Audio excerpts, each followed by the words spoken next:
My vlog channel. मैं हूँ issue, ये है किरण जी और ये है माही। तो आज हम आपको एक गुड न्यूज़ देने वाले हैं कि आंटी एक स्कूल में जा रही है इंटरव्यू देने के लिए, जिससे आंटी बहुत थोड़ा व्लॉग शूट कर पाएंगी। मे भी उनका क्लियर हो जाए और मे भी ना भी हो पाए। तो guys I am so nervous, so nervous. और the presentation is tomorrow.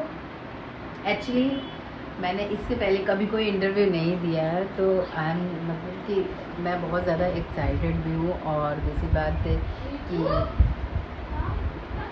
Let's see कि कैसा मेरा इंटरव्यू होता है, वो मैं आपको कल बताऊँगी। तो अभी हम लोग बैठ के प्रैक्टिस कर रहे थे, थोड़ी बहुत बैठ के कैसे बोलना है, क्या करना है, ब्ला ब्ला ब्ला। तो मैं इन लोगों को बता रही थी सारी चीज़ें, और बीच में नर्वस हुई। इन लोग आंटी चिल यार, चिल होके दे। तो लेट्स सी कैसा इंटरव्यू होता है, और वो तो मैं इंटरव्यू देने के बाद ही बता पाऊँगी। एक्चुअली ये टीचिंग का इंटरव्यू है, मुझे बच्चों को टीच करना है, और छोटे बच्चे हैं, पब्लिक स्कूल के किड्स हैं। तो जूनियर क्लासेस को मैं जाऊँगी पढ़ाने के लिए। तो ये मेरा डेमो क्लास होगा, तो देखते हैं कल कैसा रहता है मेरा दिन। तो गाइज कल के लिए तैयारी तो कुछ भी नहीं हुई है। लेट्स सी कि कल का दिन मेरे लिए कैसा रहता है। ये कैसा रहता है, ये क्या है? तुम्हें कुछ पता नहीं है? From Bigg Boss. चिकी। हाँ, चिकी। गेट बंद करो। यस। तो कल मेरा पहला लाइफ का पहला इंटरव्यू है, और 90% स्टेज कंप्लीट हो चुका है। बस 10% इनको अपनी जुबान से देना है, बस ये अच्छे से दे दे और इनका हो जाए तो नेक्स्ट ईयर से मैं भी उस स्कूल में चली जाऊंगी। तो देखते हैं कल जाके इंटरव्यू कैसा होता है, फिर आगे की अपडेट आपको देंगे। और वही तैयारी हम सब कर रहे थे बैठ के। इन लोगों को मैं बता रही हूँ किस तरह से बोलूँगी, क्या करूँगी। तो वो सब थोड़ा सा प्रिपरेशन करनी पड़ेगी, क्योंकि ऐसे तो नहीं कुछ भी जाके बोल देंगे। ऐसे मैं ब्लॉग में कुछ भी बोलती रहती हूँ, तो मुझे इससे कोई टेंशन नहीं, मुझे कौन टीच कर रहा है, क्या कर रहा है, कोई कैसा जज कर रहा है। बट वहाँ जाना, बच्चों को पढ़ाना, इट्स अ डिफरेंट थिंग। तो लेट्स सी कि बच्चों का रिएक्शन कैसा रहता है, मुझे देखकर मेरा रिएक्शन कैसा रहता है, उन्हें देखकर। तो उन्हें मेरा पढ़ाना पसंद आता नहीं है ना। वैसे मैं होम ट्यूशन देती थी अपने घर पे भी, कानपुर में। इन लोगों को भी मैं आके यहाँ पे पढ़ाया करती थी, बट मैंने कभी नहीं सोचा था स्कूल जाके पढ़ाने के लिए।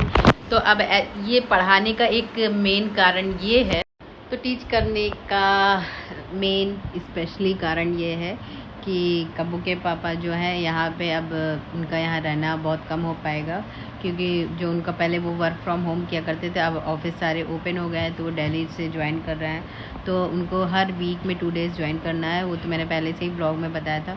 तो वो घर में रहेंगे नहीं, और आगे जाके ये टाइम बढ़ेगा भी, 3 दिन या हफ्ता भर हो सकता है वो बाहर ही रहे। तो मुझे यहाँ अकेले, मतलब कितना भी वो कहते हैं हस्बैंड नहीं होता तो नहीं अच्छा लगता, तो मुझे बहुत बोरिंग सा पूरे दिन फील होता था। तो लग रहा था कि घर में ऐसे पड़े रहने से अच्छा है कुछ करेंगे, थोड़ा सा ध्यान भी मतलब बटेगा, और थोड़ा मुझे भी वेट भी लूज होगा, थोड़ा मुझे अच्छा भी लगेगा कि क्या कहते हैं कुछ कर रही हूँ, मन मेरा थोड़ा बहला रहेगा। मतलब कि फालतू चीज़ों में मेरा माइंड नहीं जाना चाहिए।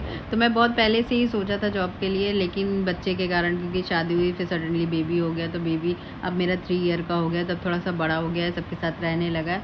तो अब घर में बैठना इम्पॉसिबल है, लाइक कुछ करना चाहिए ऑब्वियसली। तो इसलिए सोचा कि क्यों ना जॉब कर ही जाए, तो इसी वजह से मैंने इसको करने का सोचा। अगर यहाँ नहीं होता तो दूसरे स्कूल में इंटरव्यू देंगे फिर तीसरे, बट अब सोच लिया है तो अब तो करना ही करना है। तो गाइज ये रहा मेरा स्कूल, और फाइनली मैं यहाँ टीच कर रही हूँ, आई मीन करूँगी आगे।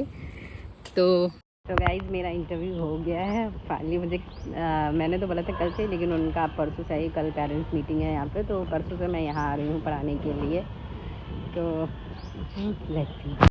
तो गाइज आ गई हूँ मैं गाड़ी में, शिवा मुझे लेकर गया था। हाँ यहीं से मुड़ना है। तो अभी हम लोग जा रहे हैं अपने नए वाले घर पे।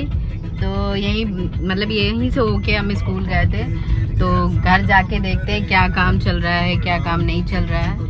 तो कब्बू के पापा को मैंने कॉल कर दिया था, वो भी अभी कब्बू को लेकर के आ रहे हैं। तो थोड़ी देर यहाँ पे स्पेंड करते हैं, फिर घर चलते हैं। गाइज फाइनली मैं आ गई हूँ घर, और कब्बू मेरा वेट कर रहा था बहुत देर से, है ना कब्बू? तो अब मुझे कब्बू को डेली छोड़ के जाना पड़ेगा। मैं दोपहर तक आया करूँगी, है ना कब्बू? तो कब्बू थोड़ा सैड है, बट कोई नहीं, कब्बू रह लेगा क्योंकि मम्मी लोगों के पास कब्बू रह लेता है।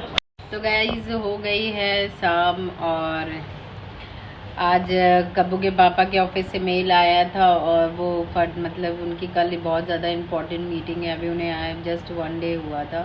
फिर अभी जस्ट शाम को मैंने फटाफट से उनके लिए मतलब कि डिनर पैक किया बना करके, और वो तुरंत निकल गए। अभी शाम की उनकी बस थी, तो वो अभी निकल गए हैं दिल्ली के लिए। अब वो आफ्टर 2 डेज़ आएंगे, और अभी मैं और हम दोनों बैठे हुए हैं। आज फाइनली सब अच्छे से हो गया, और ये पास आउट कर चुके हैं, और ये बन चुकी हैं प्री प्राइमरी और जूनियर विंग्स की टीचर। वो मैं बता चुकी हूँ। और ना अंकल जाते हैं दिल्ली, तो मैं बहुत रिक्वेस्ट करती हूँ उनसे लाबू बुलाने के लिए, पर अंकल नहीं लाते हैं। बताओ, मेरे को अन्याय चाहिए मेरा। तो लाबू कहाँ ढूंढने जाएंगे अंकल? वो अपना ऑनलाइन देख के खुद ऑर्डर कर दो, इसमें क्या? तो आप खरीदवा दो, मैं तो मेरी सैलरी आ जाएगी, खरीदवा दूँगी। कि गाइस देख लो, आपके सामने बोल रही हूँ ना, ये बोलना चाह रही हूँ। हाँ, ये जो बनी है वो रिकॉर्डिंग, ये डलनी चाहिए, और लास्ट टाइम नहीं दिलाई तो मैं दिखाऊंगी। अभी मतलब भैंस आई नहीं, ये दूध के लिए पहले लड़ाई होने लगी। गाइस पूरी बात हो गई है, और परसों से मुझे ज्वाइन करना है, और मॉर्निंग 6:50 पे वैन आ जाएगी मेरी। सोच सकते हैं आप लोग 6:50 में, मैं इतना लेट सो के उठने वाली, मेरे लिए तो बहुत 8 बजे नहीं उठ पाता है, वो मेरे लिए बहुत 5 ज़्यादा बजे मुश्किल होने वाला है, क्योंकि मुझे अपना रूटीन बहुत यही मैं करना चाहती थी एक्चुअली। मुझे अपना रूटीन सुधारना है, तो इससे अच्छा बेटर तरीका कोई नहीं हो सकता कि रात में मैं जल्दी सोने का बनाऊंगी, और कब्बू को भी जल्दी लेटाऊंगी, और सुबह आई थिंक मुझे 5 या 4:30 बजे उठना पड़ेगा, क्योंकि मुझे फटाक से अपना लंच बॉक्स भी मुझे बनाना पड़ेगा। अपना लंच बॉक्स बना के पैक करके फिर 6:50 पे मैं घर छोड़ दूंगी, मतलब कि वैन आ जाएगी तो मेरे मजे होंगे, मेरी मम्मी के मजे होंगे। अगर ये मैक्रोनी मैगी कुछ भी स्पेशल ले गए तो हमारे लिए बना के रख के जाएंगी, या तो फिर बैटर साइड करके रख के जाएंगी, तो फिर हमारे मजे अलग, आंटी के मजे अलग। और 2:30 बजे मेरी छुट्टी होगी, तो वैन आके मुझे यहाँ पे छोड़ जाएगी। बट अभी ये देखेंगे हम, अगर घर में कोई रहता है या कब्बू के पापा जिस दिन रहेंगे उस दिन मैं अपनी गाड़ी से चली जाया करूँगी, क्योंकि 6:50 बहुत ज़्यादा जल्दी हो जाता है। आई थिंक अभी मुझे पता नहीं कितने बजे का स्कूल है, वो तो वैन जल्दी आती है क्योंकि उसे कई टीचर्स को पिक करना होता है।